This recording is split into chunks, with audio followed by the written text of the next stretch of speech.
Hi, welcome to the show. I am Suzanne Lynn, and with me today, man, you're going to love this author. Her name is Carole Alexander.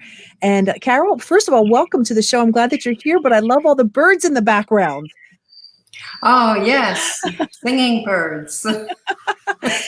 Now, listen, your book is called At a Moment's Notice, A Witness to Murder. Can you share the backstory to this? Yes, I'd love to. I was only 3 years old, and my father mysteriously disappeared, never to be seen again. This definitely uprooted the family and sent us into a tailspin, but we made it through all the obstacles and challenges. Tell us more about the history of that. How did he just mysteriously disappear? Was there anything that would lead to cause for him disappearing? Well, he was working in Manhattan.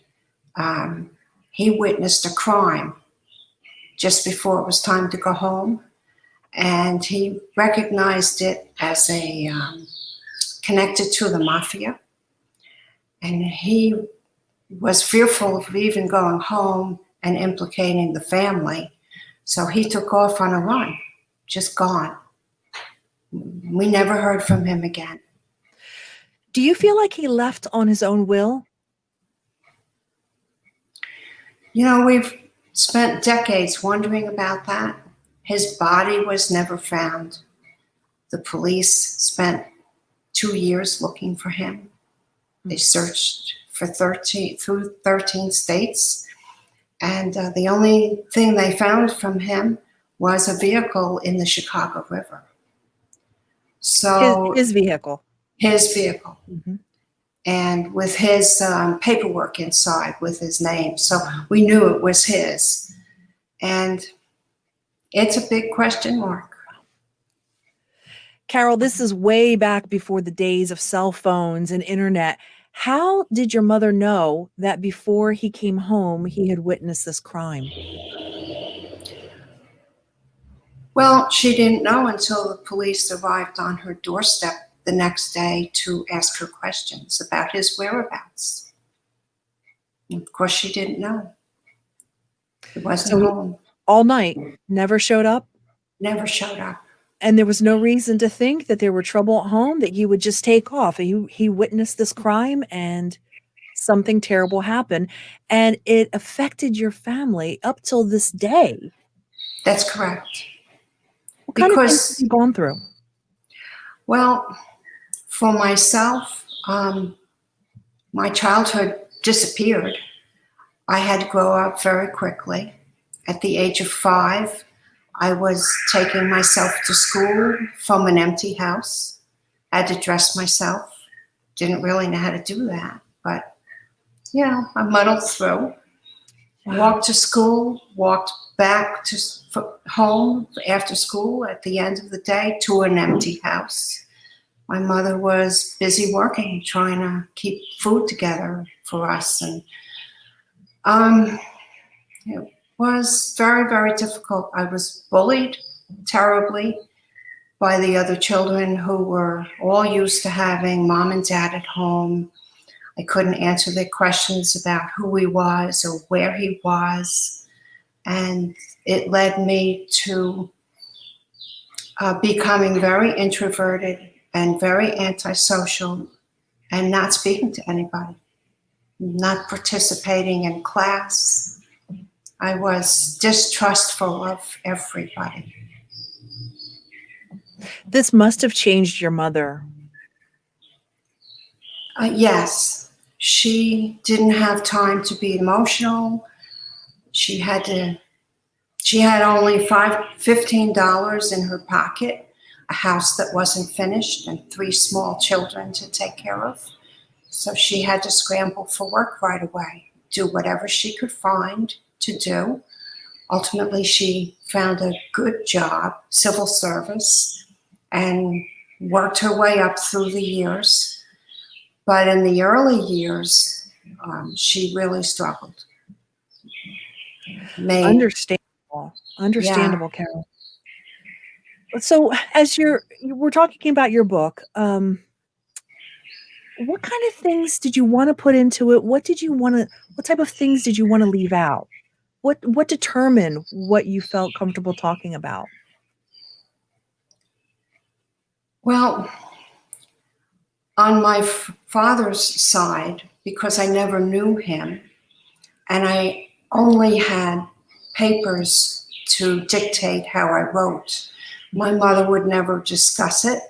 Mm, And upon her death, I found papers from the police, communication from the insurance companies, and different investigators where, aside from the police, my mother was searching for him. So I pieced together a story about his journey after he witnessed that crime.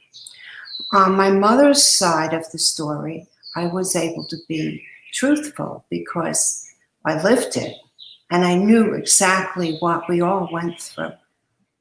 So that was a little easier. So, I mean, obviously, taking things from your father's side, that is fiction, and you just filled in the blanks based on writing a book. That's exactly right. Some How of that even was true because I did mention he had a girlfriend in California, and that was true. Oh, When he came back from the war in the Philippines, he stayed in California for 6 months before contacting my mother. So okay, some of it is true. okay. How important is it to you now, at the age that you're at, after all these years of exhausting attempts, how important is it to get answers? What kind of answers? What happened to him? What the truth Well, is? Are you ready to put that behind you? Did the book help you to put that to rest? I think I put that to rest a long time before I wrote the book. Mm, I I didn't have enough information to write the book until after my mother passed away. I certainly couldn't answer. I asked her any questions because she wouldn't answer them. right. But I'm comfortable with the way my life turned out. It was difficult for many, many years, but eventually I got through the difficult parts and made a life for myself without fear. Mm. That was a big part all my life, the fear of people. Is that what you want people to take away from your book? Again, we're speaking with Carole Alexander about At a Moment's Notice, a Witness to Murder, that you want people to stay strong and not walk in fear? What is the message? I do want people to be strong and they should devote themselves to a goal, whatever that goal, or a dream, maybe that would be better. And just step by step, they can move forward and overcome all those obstacles and fears that they might have. They can. They just have to stay focused on their end result. Never give up. Never give up. Carole, where can people purchase your book? It's available on Amazon and it's available hardcover, soft cover, and also in Kindle. That's wonderful. Carole, thank you for being an inspiration, for going through things that many of us can't understand, but for writing a book and giving us a place to find out more about what you went through and what many people go through. Thank you. Difficult times, positive results. Amen.